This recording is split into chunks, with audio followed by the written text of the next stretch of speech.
remember that morning so clearly, like it was etched into my skin. I bounced out of bed with a strange mix of anticipation and excitement, clutching my phone as I scrolled through messages, posts, and notifications. Social media was alive with updates about my brother's upcoming wedding, and I couldn't help but feel a flutter of happiness for him. I wanted to celebrate, to share in that moment, to feel included. Maybe I'd missed the invite in the mail. I told myself that, trying to cling to hope. So I ran to the mailbox, practically holding my breath, and sifted through the usual stack of bills, flyers, and advertisements. But there it wasn't. No envelope. No card with my name. My heart sank into a pit of disbelief. I scrolled back to my phone, checking my messages again. Still nothing. A wave of humiliation washed over me. How could they forget me? How could my own brother leave me out of one of the most important days of his life? I felt invisible, discarded, like a ghost in my own family. I wanted to scream, to cry, to demand answers, but instead I just sat there, gripping the mail, stunned, as the reality sank in. I wasn't invited.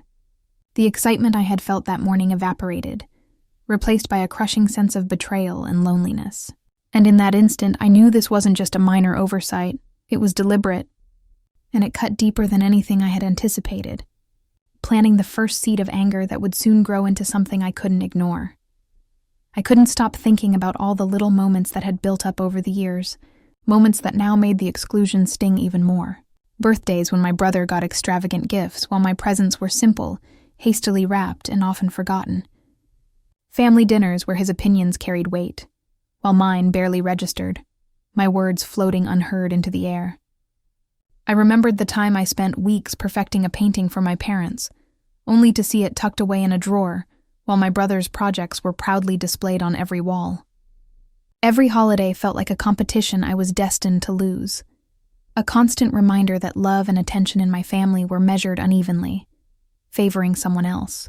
I thought of my achievements, quietly celebrated on my own, overshadowed by my brother's successes that were always broadcast with admiration. Those memories weren't just hurtful. They were a quiet, persistent erosion of my self-worth, teaching me that I was secondary, invisible, and replaceable. And now, being left out of his wedding, that old ache came roaring back, raw and undeniable, reminding me that this favoritism had followed me my whole life, shaping the way I felt, the way I saw myself, and the way I approached the people I should have been able to trust the most. I tried to approach it casually at first, hoping I was overthinking things. At family brunch, I asked my mom, "So, what's the plan for the wedding? Are there any extra invitations I could help with?" Her eyes flicked past me, almost as if I wasn't there. "Oh, it's just a small, private thing," she said, brushing off my curiosity with a tight smile. I laughed nervously, pretending it didn't hurt, but inside the sting was immediate. Later, I called my brother under the guise of catching up, trying to mask the disappointment in my voice. "Are you excited about the wedding?" I asked. He hesitated, then muttered, "Yeah, it's fine. We're keeping it really small." His tone was clipped, detached, leaving no room for me to squeeze in my presence or excitement. I felt the weight of being deliberately ignored, the humiliation of knowing everyone would be there except me. Every laugh I heard from them over the phone, every post I scrolled past online showing the invite sent to everyone else. It was like a needle stabbing straight into my chest. I wanted to argue, to demand answers, but I kept biting back the words, swallowing my frustration. Their dismissive tones made me realize this exclusion wasn't accidental. It was deliberate, and the more I tried to find justification, the more the reality of being left out settled in, gnawing at my pride, deepening the ache of being unseen in my own family. By the evening, the anger I had been trying to suppress finally erupted, unbidden and uncontrollable. I paced around my small apartment, my hands trembling as I scrolled through yet another photo from my brother's wedding invitation list. Faces of cousins, childhood friends, neighbors, all included, all smiling, all celebrating a day I wasn't allowed to be a part of. The jealousy burned, sharp and bitter, and a tight knot of humiliation settled deep in my stomach. I felt powerless, like a spectator in my own life, watching my family place someone else above me, dismiss my feelings, and erase my presence without a second thought. But amid the heat of frustration, a spark of determination flickered. No, I decided I wouldn't let this define me. I wouldn't let their favoritism and exclusion dictate my worth or my happiness. The FOMO clawed at me relentlessly, this feeling of being left behind, of missing out while others celebrated my absence. But I realized it could fuel me instead of paralyze me. I would reclaim control. I would prove, not to them but to myself, that I had value, that I could rise above their ignorance and petty hierarchies. The humiliation that had once crushed me was now shaping a plan, a silent promise that I would leave this chapter behind, stronger, smarter, and unshakable. In the bitterness of that evening, my resolve solidified, planting the first seeds of a journey I hadn't yet dared to imagine, but one that would change everything. I woke up the next morning with a restless energy I couldn't ignore. The anger from the previous night had shifted, transforming into something else, a fierce need to reclaim myself. Without overthinking it, I opened my laptop and started searching for flights, hotels, and scenic destinations I'd always dreamed of visiting, but never dared to prioritize. The idea of a solo trip filled me with a mix of nervous excitement and relief, as if I was finally giving myself permission to exist outside the shadow of my family's favoritism. By noon, I had booked a week-long stay at a quiet coastal town, complete with ocean views and winding trails I could walk alone, just me and my thoughts.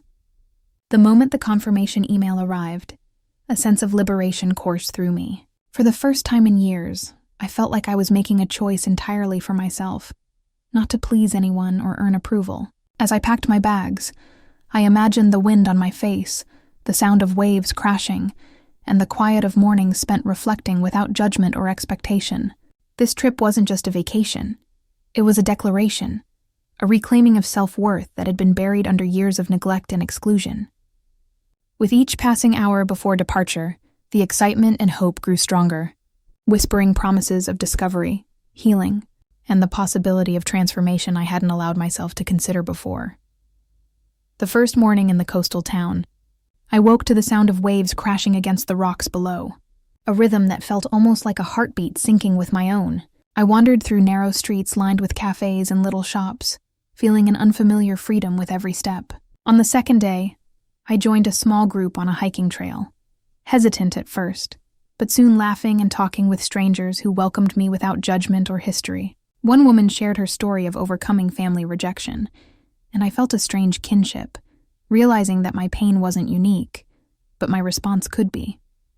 During quiet evenings, I sat on the balcony, journal in hand, and reflected on years of being overlooked. Birthdays where my gifts were ignored, accomplishments minimized, and milestones dismissed. Comparing those memories with my present experience, being seen, heard, and appreciated by people who didn't owe me anything, I felt a swell of validation and power. I hiked steep trails that challenged my stamina, paddled in the cold water alone, and even navigated a small mishap with my luggage without panicking.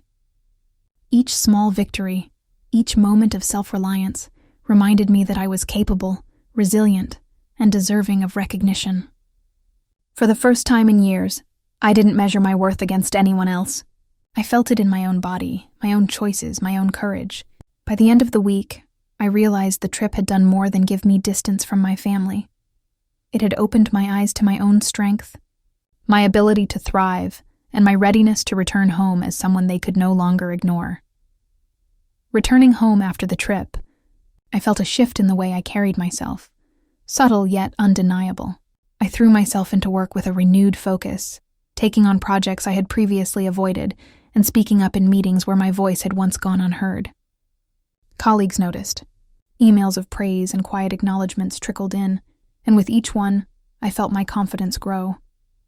I reconnected with friends I had drifted from, sharing stories of my solo trip and the personal lessons I had learned. Their admiration and encouragement reminded me that my worth wasn't tied to my family's approval. Even small milestones, booking a solo weekend getaway, receiving recognition for a presentation, earning a positive client review, added layers of self-assurance. The sense of accomplishment was intoxicating, a stark contrast to the neglect I had endured for so long. I began noticing the subtle changes in how others interacted with me, the respect in their voices, the way they sought my opinion. Each of these wins felt like bricks being laid under my feet, preparing a foundation for the inevitable reversal of power that had been brewing quietly inside me. For the first time, I wasn't just surviving. I was rising, and the family who once dismissed me would soon have to see the woman I had become. When I walked back into my family's world, it was as if nothing had changed, yet everything felt different. I overheard snippets of conversations about the wedding, casual remarks tossed around the living room. "She probably won't even care," one cousin said, laughing.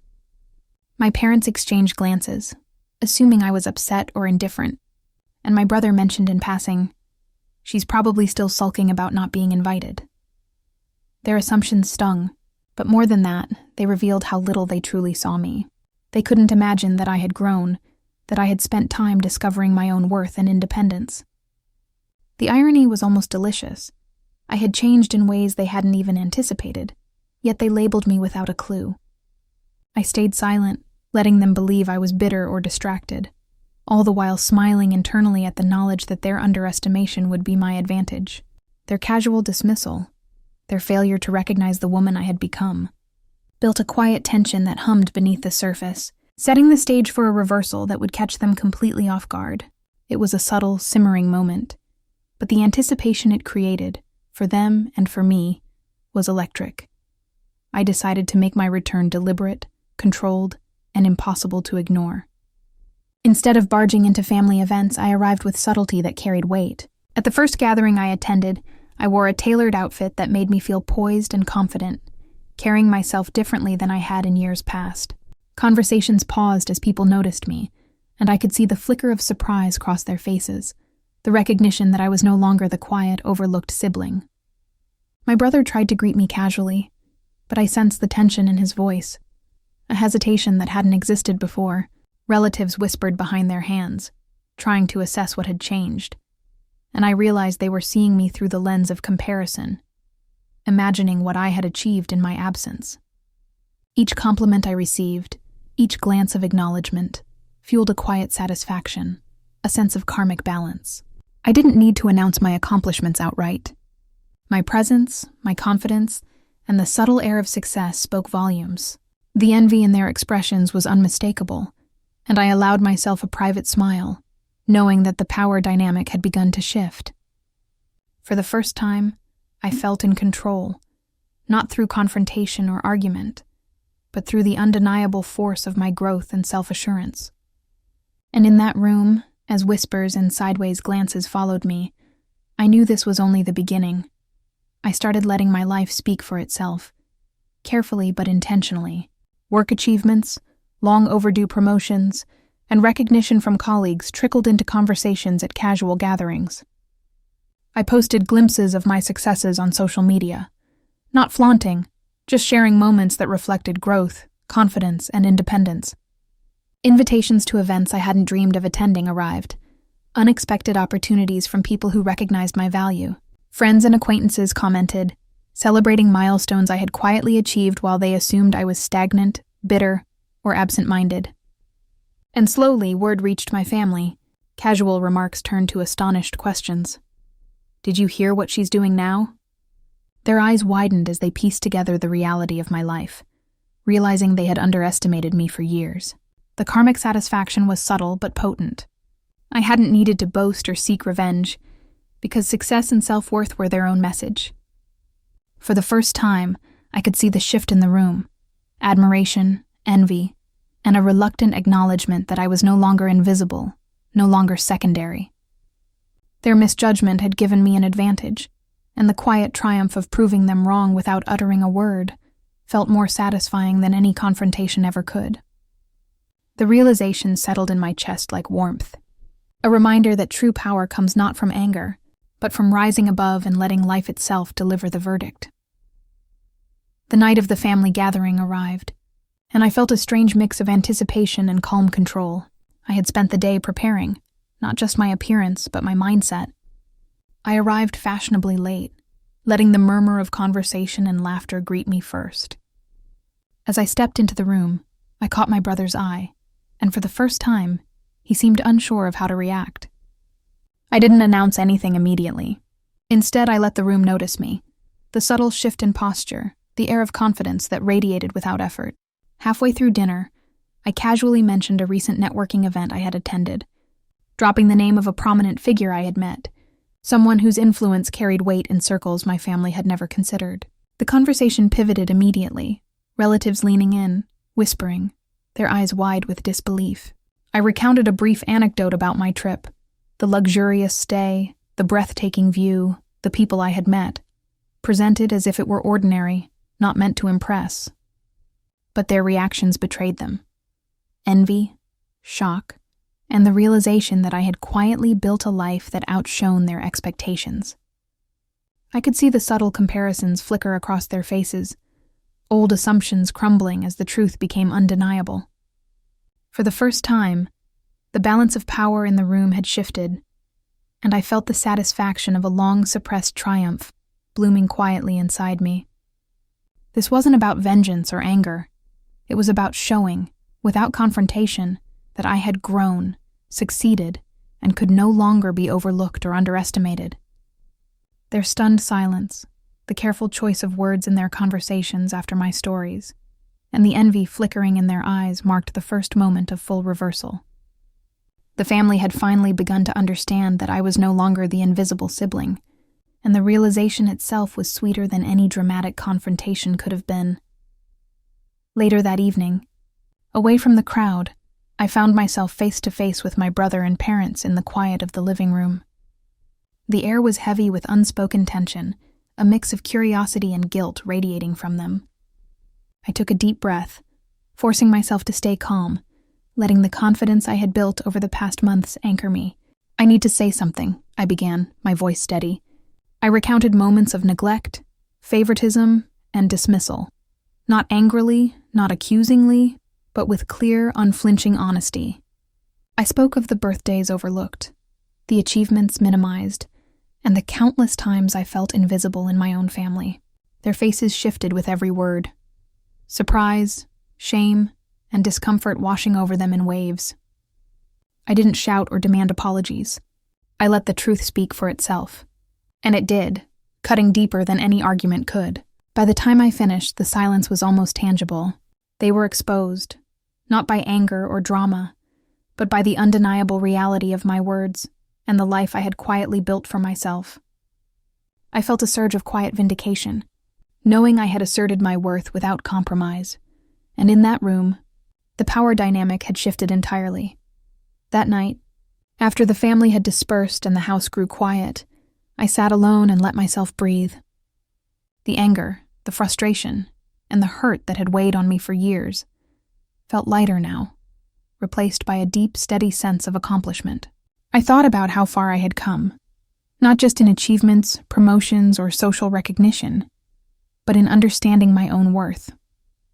I had learned to value myself, to honor my own desires and dreams, independent of anyone else's approval. The memories of neglect that had once defined me now served as reminders of strength, resilience, and growth. I smiled softly, realizing that the subtle revenge I had orchestrated, showing, not telling, proving without confrontation, was more satisfying than any dramatic showdown could have been. I had reclaimed my narrative, my confidence, and my place in the world on my own terms. The catharsis wasn't just for me. It was for anyone who had ever felt overlooked, dismissed, or undervalued. In that quiet moment, I finally understood that the true victory wasn't in making them feel small. It was in feeling fully myself. Unshakable, empowered, and free. Weeks passed, and life settled into a new rhythm, one that no longer revolved around seeking validation from my family. Some relationships softened, tentative smiles and cautious conversations bridging gaps that had once felt unbridgeable. Others remained distant, walls intact, their refusal to change a reminder that not everyone is capable of seeing another's worth. I didn't resent them. I simply accepted their limitations while embracing my own growth. Occasionally, I caught glimpses of regret in their eyes, subtle acknowledgments of the opportunities they had squandered and the love they had overlooked, and I realized I no longer needed their approval to feel complete. I had closure, not through confrontation or revenge, but through the knowledge that I had risen above neglect, discovered my own power, and lived my truth unapologetically. The moral satisfaction was quiet, but undeniable. Justice had been served, not in dramatic punishment, but through resilience, independence, and self-worth. As I moved forward, I carried a sense of peace and empowerment that no family slight could ever diminish, a final triumph that left me, and anyone witnessing my journey, feeling that true justice is measured not by others' recognition, but by one's own unwavering confidence.